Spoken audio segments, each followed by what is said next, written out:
Mukunda jewellery మొట్టమొదటి factory outlet హనుమకొండలోనే అతిపెద్ద jewellery mart December 14న గొప్ప ప్రారంభం. గురుగారు, ద్వాదశ రాశిలో భాగంగా 2025లో మిథున రాశిలో జన్మించిన మహిళలకి ఎలా ఉండబోతుందో తెలియజేస్తారా? 2025 సంవత్సరంలో మిథున రాశిలో జన్మించినటువంటి మహిళలకి ఈ సంవత్సరం అంతా ఎలా ఉండబోతుందో తెలుసుకునే ముందు మనం గ్రహ సంచారం ముందుగా తెలుసుకుందాం. మే 9 వరకు గురువు వృషభంలో, తదుపరి సెప్టెంబర్ 28 వరకు మిథునంలో, 25 నుంచి నవంబర్ వరకు అతిచారం చేత కర్కాటకంలో, మళ్ళీ నవంబర్ 12 నుంచి డిసెంబర్ 28వ తారీఖు వరకు వక్రించి కర్కాటకంలో స్థితి పొంది ఉండడం. ఇక శని భగవాన్ చూసుకుంటే 16 ఏప్రిల్ వరకు కుంభంలో, తరువాత 17 ఏప్రిల్ నుంచి మీనంలో సంచారం జరుగుతూ ఉంటుంది. అలాగే రాహుకేతులు కనుక చూసుకున్నా 15 మే వరకు కేతువు కన్యలో, రాహువు మీనంలో, 16 మే నుంచి రాహువు కుంభంలో, కేతు సింహంలో సంచారం జరుగుతుండడం. మిగతా గ్రహాలు కూడా యాజ్ యూజువల్గా వాళ్ళ యొక్క సంబంధించినటువంటి సంచారంలో ఉంటుంటారు మిగతా గ్రహాలు కూడా. అయితే ఇక్కడ ప్రధానంగా మనం గమనించుకున్నట్లయితే ఎలా ఉండబోతుంది ఈ 2025 సంవత్సరం అనేటువంటిది మనం గమనించుకోవాలి. గతంలో కంటే గుర్తుపెట్టుకోండి, ఈ గురువు వక్రీకరించి సంవత్సరం అంతా కూడాను, అనగా 2024 సంవత్సరంలో అక్టోబర్ నుంచి ఈ 2025 మార్చి వరకు వక్రీకరించే స్థితి పొంది ఉన్నటువంటి కారణం చేత ఈ గురువు 9 మే వరకు కూడా అద్భుతంగా ఉంటుందండి. మీకు ఇబ్బంది పడాల్సినటువంటి అవసరం లేదు. జాతకరీత్యా 9వ తారీఖు మే నెల వరకు కూడా చక్కగా ఉంటుంది. కాబట్టి గురువు ఎప్పుడైతే జన్మరాశిలోకి సంచారం చేస్తాడో 9 మే నుంచి, అప్పటి నుంచి కొంత ఇబ్బందికర పరిస్థితులు, కష్టాలు మొదలవుతాయి. పనులలో వేగవంతంగా ఉండవు. అనుకున్న పనులు మెల్లగా బ్రేక్స్తో పూర్తవుతూ ఉంటుంటాయి. కాబట్టి మీరు ఏవైతే అనుకున్నారో జనవరిలోనే మీ ప్రణాళికల్ని అమలుపరుచుకోండి.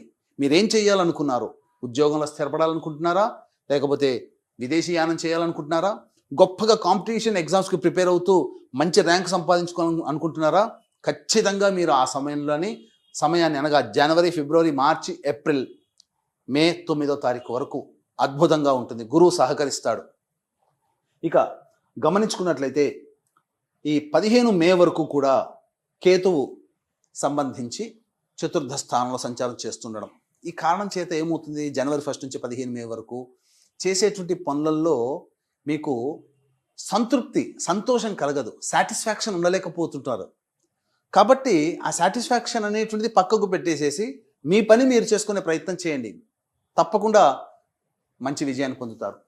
ఇక రాహు 15 మే వరకు కూడా దశమ స్థానంలో ఉండడం. ఈ కారణం చేత అనూహ్యముగా వృత్తి ఉద్యోగాల్లో మంచి పలుకుబడి కలిగినటువంటి వ్యక్తులతో పరిచయం, మీ జీవితంలో, వ్యాపారంలో, అన్నీ కూడాను, ఉద్యోగంలో, వృత్తుల్లో మీకు డెవలప్మెంట్ అనేటువంటిది బాగా ఉండబోతుంది. ఇక ఈ రాహు ఎప్పుడైతే 16 మే ప్రవేశం చేస్తాడో కేతువు, ఇక్కడ ఏంటనంటే రాహుకేతులు తృతీయ నవమ స్థానంలో సంచారం 16 మే నుంచి ప్రారంభమవుతుంది. ఏమవుతుంది, ముఖ్యంగా ఒకవైపు కేతు యోగాన్ని కలగజేస్తూ, రాహు కొన్ని ఇబ్బందికర పరిస్థితులు తలెత్తుతాయి. సంఘంలో పేరు ప్రతిష్టలు కలిగినటువంటి వ్యక్తుల పరిచయం 16 మే తర్వాత కలుగుతుంది. మీ వృత్తికి సంబంధించి, మీ వ్యాపారానికి సంబంధించి, మీ అవసరానికి ఉపయోగపడే వ్యక్తుల పరిచయం 16 మే తర్వాత ఉపయోగపడుతుంది. ఉద్యోగంలోనైనా కానీ కొత్త వ్యక్తులు పరిచయం అవ్వడం, తద్వారా మీకు భవిష్యత్తులో యోగదాయకమైనటువంటి పరిస్థితికి ఉండడానికి ఈ యొక్క కేతు గ్రహ ప్రభావం మీకు తోడ్పాటు అందిస్తుంది. అయితే కేతు ఏంటంటే రాహు చెప్పి చేస్తాడు, కేతు చెప్పి చేయడు. ఆకస్మికంగా మీకు అనూహ్యంగా మీరు ఊహించినటువంటి విజయాలు మీకు కలుగుతుంటుంటాయి. ఒక రకంగా మీకు ఆశ్చర్యం కలుగుతుంది మహిళలకి. ఏంటి ఇలా జరిగిపోతుంది, అనుకోకుండానే ఇవన్నీ జరిగిపోతున్నాయి ఏంటి అనేటువంటిది 16 మే తర్వాత మీరు ఫీల్ అవుతారు. ఇక ముఖ్యంగా చూసుకున్నట్లయితే న్యాయవాద సంబంధ విషయాలు, ఆస్తి హక్కులకి, ల్యాండ్ లిటిగేషన్స్లో ఉన్నటువంటి వాళ్ళకి కొద్దిగా ఇబ్బందికర పరిస్థితులు 16 మే తర్వాత ఉంటాయి. కాబట్టి పరిష్కారం ఏవైతే ఉంటాయో అవన్నీ కూడా 9 మే లోపల చేసేసుకొని, పరిష్కారం కావాలనుకుంటే, కొత్త చిక్కులు రాకుండా ఉండాలి అని అంటే 16 మే తర్వాత అనుకూలత ఉండదు. ముఖ్యంగా తండ్రి గారి ఆరోగ్యం పట్ల శ్రద్ధ వహించాలి ఈ యొక్క మిథున రాశిలో జన్మించినటువంటి మహిళలు, గుర్తుపెట్టుకోండి. ఇక ప్రధానంగా చూసుకున్నట్లయితే ఉద్యోగస్తులకి ఎలా ఉండబోతుంది, ముఖ్యంగా ఈ సంబంధించినటువంటిది ఈ సంబంధించి చూసుకున్నట్లయితే ఏప్రిల్ 12వ తారీఖు నుంచి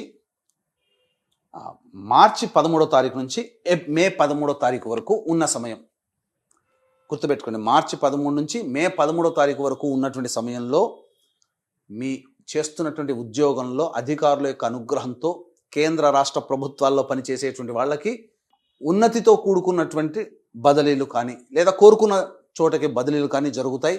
ప్రమోషన్స్ ఉంటుంది. ప్రైవేట్ రంగంలో ఉన్నటువంటి వాళ్ళకైతే మీకు అధికారుల యొక్క అండదండలతో మీరు ఉన్నత స్థానానికి చేరుకోగలుగుతారు. ముఖ్యంగా సాఫ్ట్వేర్ రంగంలో ఉన్నటువంటి వారికి అసలు చెప్పాలి అని అంటే మార్చి 13 నుంచి మే 13 వరకు ఉన్నటువంటి కాలము అద్భుతమైనటువంటి కాలంగా చెప్పబడి ఉంటుంది.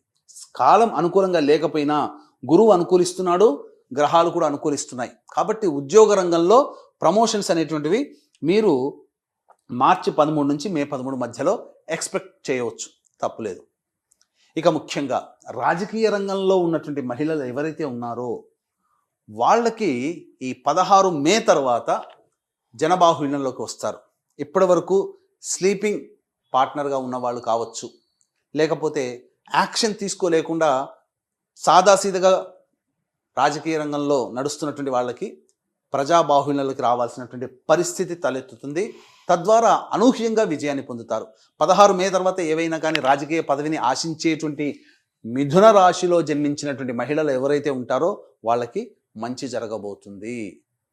ఇక సినీ కళారంగము, టీవీ రంగము, ప్రింటింగ్ అండ్ ఎలక్ట్రానిక్ డిపార్ట్మెంట్లలో ఉండేటువంటి వాళ్ళు, అనగా మీడియా రంగంలో, సోషల్ మీడియా కూడా కావచ్చు, మీడియా రంగమును, సినిమా రంగంలో పనిచేసేటువంటి వాళ్ళు, టీవీ రంగంలో పనిచేసేటువంటి వాళ్ళు ఎవరైతే ఉంటారో మీరు కొత్త ప్రాజెక్టులు ఏవైతే ఉండాలి అని అనుకుంటారో, కొత్త ప్రాజెక్టులు మంచిగా ఉండాలి అని అనుకుంటారో 9 మే లోపల మీరు సైన్ చేసే ప్రయత్నం చేసుకోండి. వాటి వల్ల మీకు మంచి జరుగుతుంది. 9 మే తర్వాత మాత్రము ఆచితూచి స్పందించి సైన్ చేయండి. ఎందుకంటే వివాదాలకి కేర్ ఆఫ్ అడ్రస్గా మారబోతున్నాయి మీరు చేపట్టబోయేటువంటి పనులు. అలాగే ఇంకా చెప్పాలి అని అంటే ధనవ్యయం అధికంగా ఉంటుంది. అవకాశాలు అందినట్టుగానే అనిపిస్తే చేజారిపోతూ ఉంటుంటాయి.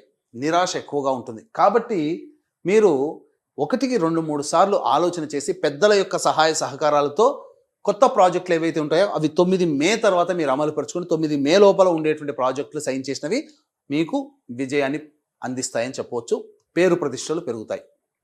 ఇక ఈ సంబంధించినటువంటి చూసుకున్నట్లయితే ప్రధానంగా మరి మే 9 తర్వాత ఇక అసలు అనుకూలమే లేదా అని అంటారా? గమనించుకున్నట్లయితే సెప్టెంబర్ 28 నుంచి నవంబర్ 11వ తారీఖు వరకు కూడా ఉన్నటువంటి సమయం ఏదైతే ఉంటుందో ఆ సమయము అనూహ్యంగా మీకు రావాల్సినటువంటి రాని బాకీలు కానీ లేకపోతే ఇతరత్రా మీకు సంబంధించి ధన ప్రవాహము ఆ 40 రోజుల పాటు ఉంటుంది, 45 రోజుల పాటు. కాబట్టి అద్భుతం అండి. సెప్టెంబర్ 28 నుంచి నవంబర్ 11 వరకు ఈ సంవత్సరం మొత్తంలో గోల్డెన్ టైం అంటే అదొకటే అని చెప్పవచ్చు మీకు. మిగతా టైంలో బ్యాడ్ టైం అని కాదండి. ఒక టైం, ఒక సంవత్సరంలో ఒక పర్టికులర్ పీరియడ్ ఉంటుందండి. ఆ పీరియడ్ మనకు అద్భుతంగా ఉండాలి. అంటే ఈ పీరియడ్ 45 డేస్ మీకు చక్కగా ఉంటుంది. నవంబర్ 12 నుంచి డిసెంబర్ 28వ తారీఖు వరకు వక్రించి కర్కాటకంలోనే స్థితి పొంది ఉండడం ఈ కారణం చేత ఏమవుతుంది, ఓవర్ వెయిట్ పెరగడం కానీ, సంఘంలో కొంత ఇబ్బందికర పరిస్థితులు, పేరు ప్రతిష్టలకి భంగం కలిగే విధంగా నిర్ణయాలు తీసుకోవడం కానీ ఉంటాయి. ఏది ఏమైనా జాగ్రత్తగా ఉండి పాటించాల్సినటువంటి సమయం మాత్రం మే 9 నుంచి సెప్టెంబర్ 28 వరకు. ఈ సమయం మాత్రం అనగా మే, జూన్, జూలై, ఆగస్టు, సెప్టెంబర్ ఈ 5 నెలలు సంవత్సరం మొత్తంలో మీరు జాగ్రత్తలు పాటించండి. ఇక ముఖ్యంగా చూసుకున్నట్లయితే వివాహం కావాల్సినటువంటి మహిళలు ఎవరైతే ఉన్నారో అనూహ్యంగా బ్యాడ్ టైం అని చెప్పాం కదా, కానీ వివాహానికి మాత్రం అనుకూలిస్తుంది. మే 9 నుంచి సెప్టెంబర్ 28 మధ్య కాలంలో మీకు వివాహాలు నిశ్చయం అవుతాయి. అలాగే ఇక చూసుకున్నట్లయితే నవంబర్ 12 నుంచి డిసెంబర్ 28 వరకు ఉన్నటువంటి సమయం కూడా వివాహాలకి అనుకూలమైనటువంటి సమయమే, అందులో సందేహమే లేదు. ముఖ్యంగా సంతానం కోసం ఎదురు చూస్తున్నటువంటి మహిళలు ఎవరైతే ఉన్నారో మే 9 నుంచి సెప్టెంబర్ 28 మధ్యలో కన్సీవ్ కావడం కానీ, అలాగే నవంబర్ 12 నుంచి డిసెంబర్ 28 మధ్యలో కన్సీవ్ కావడం కానీ, డెలివరీ కావడం కానీ జరుగుతాయి. సుఖ ప్రసవము అవుతుంది. ముఖ్యంగా ఈ మిథున రాశిలో జన్మించినటువంటి మహిళలకి మే 9 నుంచి సెప్టెంబర్ 28 మధ్య కాలంలో మీ మాట చెల్లుబాటు అవుతుంది. గుర్తుపెట్టుకోండి, చెడు గురించి చెప్పుకున్నాం, మంచి చెప్పుకుంటున్నాం, కానీ మంచిలో చెడు ఉంది. ఏంటంటారా? బాధ్యతలు మీ నెత్తి మీద పడతాయి. కష్టమే కదా. అనుకున్నటువంటి పనులన్నీ కూడాను పూర్తి చేసుకోవాలి. అందరి బాధ్యతలు నెత్తి మీద వేసుకున్నప్పుడు కష్టపడేది ఎవరండి? మీరే అవుతారు. కాబట్టి మే 9 నుంచి సెప్టెంబర్ 28 మధ్యకాలంలో కష్టాలు ఉంటాయని చెప్పడానికి గల కారణం బాధ్యతాయుతమైనటువంటి కుటుంబ సభ్యులుగా మీరు ఉంటారు. మీ మాటకి విలువ వస్తుంది. స్థిర చరాస్తులు కొనుగోలు చేస్తారు. మీరు అనుకున్నటువంటిది మంచిగా లాభించే విధంగా ఉంటుంది. ముఖ్యంగా ఈ సంబంధించినటువంటి జ్యువెలరీ రంగంలో ఉన్నటువంటి వాళ్ళు, అలాగే ఎడ్యుకేషనల్ బిజినెస్లో ఉన్నటువంటి మహిళలు, ఎఫ్ఎంసీజీ రంగము, సూపర్ మార్కెట్, జనరల్ స్టోర్స్ నడిపేటువంటి మహిళలు, ఫుడ్కు సంబంధించినటువంటి ఉన్నటువంటి మహిళలు, అనగా ఆ వ్యాపారంలో ఉన్నటువంటి మహిళలు, అలాగే బ్యూటీ పార్లర్లు, అలాగే ఇంకా చెప్పాలి అని అంటే ఈ సంబంధించినటువంటిది ఎంపోరియంస్, ఇవన్నీ కూడా మే 9 నుంచి సెప్టెంబర్ 28 మధ్యకాలంలో మీకు చక్కగా సంఘంలో పేరు ప్రతిష్టలతో పాటు మంచి జరిగేటువంటి అవకాశాలు ఎక్కువగా ఉంటాయి. ధనాదాయం మాత్రం సెప్టెంబర్ 28 నుంచి నవంబర్ 11 మధ్యకాలంలో ఆ చేపట్టినటువంటి పనులకి ఫలితం ఈ యొక్క సెప్టెంబర్ 28 నుంచి నవంబర్ 11 45 రోజుల్లో చవి చూస్తారు. మీ కష్టానికి తగ్గ ప్రతిఫలం ఆ విధంగా ఉంటుంది. ఇక సంబంధించి విద్యార్థినులు అయితే ప్రధానంగా గుర్తుపెట్టుకోండి, మీ పోరాటం మీరు చేస్తారు, మీ ప్రయత్నం మీరు చేస్తారు, కానీ జ్ఞాపక శక్తి తక్కువగా ఉండేటువంటి అవకాశం ఈ యొక్క సంబంధించినటువంటిది. కాబట్టి అనుకున్న స్థాయి కంటే మార్కులు తక్కువగా వస్తాయి. కొద్దిపాటి మార్కులతోనే సరిపెట్టుకోవడం, అలాగే సాధారణమైనటువంటి యూనివర్సిటీల ప్రవేశం జరగడం జరుగుతుంది. అయితే 16 మే తర్వాత విదేశీ యానము, విదేశీ విద్య కోసం చేసే ప్రయత్నాలన్నీ కూడా మీకు సఫలీకృతం అవుతాయి. విదేశీ యానం, విదేశీ విద్య మీ జాతకంలో ఈ యొక్క 2025 సంవత్సరంలో ఉన్నది, గుర్తుపెట్టుకోండి. ఇక గమనించుకున్నట్లయితే ఆరోగ్యం, ముఖ్యంగా ఆరోగ్యం పట్ల శ్రద్ధ వహించాల్సినటువంటి సమయం కూడా మే 9 నుంచి సెప్టెంబర్ 28 మరియు నవంబర్ 12 నుంచి డిసెంబర్ 28 ఈ మధ్యకాలంలో వారసత్వంగా వచ్చేటువంటి క్యాన్సర్ కావచ్చు, మధుమేహం కావచ్చు, బీపీ కావచ్చు, అవి అటాక్ అయ్యే అవకాశాలు ఉంటాయి. కాబట్టి డైట్ కంట్రోల్ చేసుకోండి, తప్పనిసరిగా దాని నుంచి బయటపడతారు. ఇక ముఖ్యంగా చూసుకున్నట్లయితే ప్రధానంగా ఈ యొక్క సంబంధించినటువంటి జనవరి 21 నుంచి ఏప్రిల్ 1వ తారీఖు వరకు ఉన్నటువంటి సమయము ఏదైనా కానీ వాహన ప్రమాదాలు కుజగ్రహ ప్రభావం చేత వాహన ప్రమాదాలు చోటు చేసుకునే అవకాశాలు ఎక్కువగా గోచరమవుతున్నాయి. ముఖ్యంగా ఈ యొక్క ఏప్రిల్ 1 నుంచి జూన్ 2 మధ్యకాలంలో ఉండేటువంటి సమయం కూడా కుటుంబంలో విభేదాలు, తగాదాలకి కారణమయ్యే అవకాశం. కాబట్టి ఏప్రిల్ 1 నుంచి జూన్ 3వ తారీఖు వరకు ఉన్న కాలంలో మీ యొక్క వాక్కుని అదుపులో పెట్టుకోండి, లౌక్యంతో వ్యవహరించండి. మీరు మీ వాక్కు ఎంత తక్కువగా వాడితే ఈ సమయంలో ఏప్రిల్ 1 నుంచి జూన్ 3వ తారీఖు ఉన్నటువంటి మధ్యకాలంలో వచ్చేటువంటి సమస్యలు చాలా మటుకు తక్కువగా ఉంటాయి. ఈ యొక్క విషయాన్ని గుర్తుపెట్టుకోండి. ఇక గమనించుకున్నట్లయితే జూన్ 4వ తారీఖు నుంచి జూలై 26వ తారీఖు వరకు నూతన వ్యక్తుల యొక్క పరిచయము, తద్వారా మీ జీవితంలో అభివృద్ధికి బాటలు వేసేటువంటి అవకాశాలు ఎక్కువగా ఉంటాయి. ముఖ్యంగా ఈ సమయంలో ఎలా ఉంటుందంటే రియల్ ఎస్టేట్ రంగంలో ఉన్నటువంటి మహిళలు, ఎలక్ట్రానిక్స్ అండ్ ఎలక్ట్రికల్ రంగంలో ఉన్నటువంటి మహిళలు, రైతులు, కూలీలుగా కౌలు పనులు చేసుకున్నటువంటి వాళ్ళకందరికీ కూడా అద్భుతమైనటువంటి ధనాదాయ మార్గం అనేటువంటిది ఉంటుంది. ఈ జూన్ 4 నుంచి జూలై 26 మధ్యకాలంలో మీరు చేపట్టినటువంటి పంటకి దిగుబడి చక్కగా వస్తుంది. తదనంతరం భవిష్యత్తులో వేసే పంటలకి రాజమార్గం అవుతుందని చెప్పవచ్చు. ఇక అక్టోబర్ 25 నుంచి డిసెంబర్ 5వ తారీఖు వరకు ఉన్నటువంటి సమయం కూడా అనుకూలమైనటువంటి సమయమే. ముఖ్యంగా లాయర్ వృత్తిలో ఉన్నటువంటి వాళ్ళకి ఏప్రిల్ 1 నుంచి జూన్ 3, అక్టోబర్ 25 నుంచి డిసెంబర్ 5 వరకు ఉన్నటువంటి మధ్యకాలంలో ప్రమోషన్స్తో కూడుకున్నటువంటి ఉద్యోగంలో లభించడము, లాయర్ వృత్తిలో చాలా అద్భుతంగా సంపాదించుకోవడం, మైనింగ్ రంగంలో ఉన్నటువంటి వాళ్ళకి మంచి జరుగుతుంది, కొత్త కొత్త ప్రాజెక్టులు చేపట్టబోతారు. ఇవన్నీ కూడా ఈ యొక్క మిథున రాశి వారికి 2025 సంవత్సరంలో జరిగేటువంటి మంచి చెడు. ఇక ముఖ్యంగా గమనించుకున్నట్లయితే ఈ యొక్క అక్టోబర్ 25వ తారీఖు నుంచి డిసెంబర్ 5వ తారీఖు ఈ మధ్యకాలంలో వాహన ప్రమాదాలు చోటు చేసుకునేటువంటి అవకాశాలు గోచరమవుతున్నాయి. కాబట్టి జాగ్రత్తలు పాటించండి. అలాగే ఆపరేషన్స్ కూడా జరిగేటువంటి అవకాశాలు కూడా గోచరమవుతున్నాయి. కాబట్టి మీ ఆరోగ్యం పట్ల మహిళలు ముఖ్యంగా అక్టోబర్ 25 నుంచి డిసెంబర్ 5 మరియు ఏప్రిల్ 1 నుంచి జూన్ 3వ తారీఖు మధ్యకాలము జాగ్రత్తలు పాటించండి. ఇది చేయండి, చాలా మటుకు మీకు మంచి జరుగుతుంది. అయితే జనవరి 21 నుంచి ఏప్రిల్ 1వ తారీఖు వరకు ఉన్నటువంటి మధ్యకాలం ఏదైతే ఉంటుందో మీకు సంఘంలో మిమ్మల్ని తగ్గి మాట్లాడే విధంగా సంఘటనలు జరుగుతుండడం, అనగా మిమ్మల్ని చిన్న చూపు చూడడం. కాబట్టి అక్కడ ఏమాత్రం కూడా మానసికంగా ఇబ్బంది పడకుండా ప్రయత్నం చేయండి. తప్పకుండా మంచి జరుగుతుంది. అన్ని విధాలుగా చూసుకున్నట్లయితే ఈ యొక్క మిథున రాశి వారికి సాధారణమైనటువంటి ఫలితాలు, మిశ్రమ ఫలితాలు ఉంటాయి. కాబట్టి ఈ మిథున రాశి వారికి ప్రధానంగా ఏమవుతుందనంటే ఏప్రిల్ 16 నుంచి కంటక శని ప్రభావం ప్రారంభమవుతుంది. అందుకనే చెప్పాను మే 9 నుంచి సెప్టెంబర్ 25 వరకు కష్టాలు పడాల్సి వస్తుంది అని అంటే ఏప్రిల్ 16 తర్వాత కాచుకున్నాడు శని భగవానుడు. కాబట్టి కంటక శని దోష ప్రభావం ఏమవుతుంది, ప్రతి ప్రయత్నంలో ఆటంకాలు ఉంటాయి. బాధ్యతలు పెరగడం అంటే ఆషామాషి కాదండి, గౌరవ మర్యాదలతో పాటు కష్టాలు కూడా ఉంటాయి. కాబట్టి ఈ విధంగా మీరు ప్రయత్న లోపం లేకుండా దైవానుగ్రహాన్ని పొందే ప్రయత్నం చేయండి.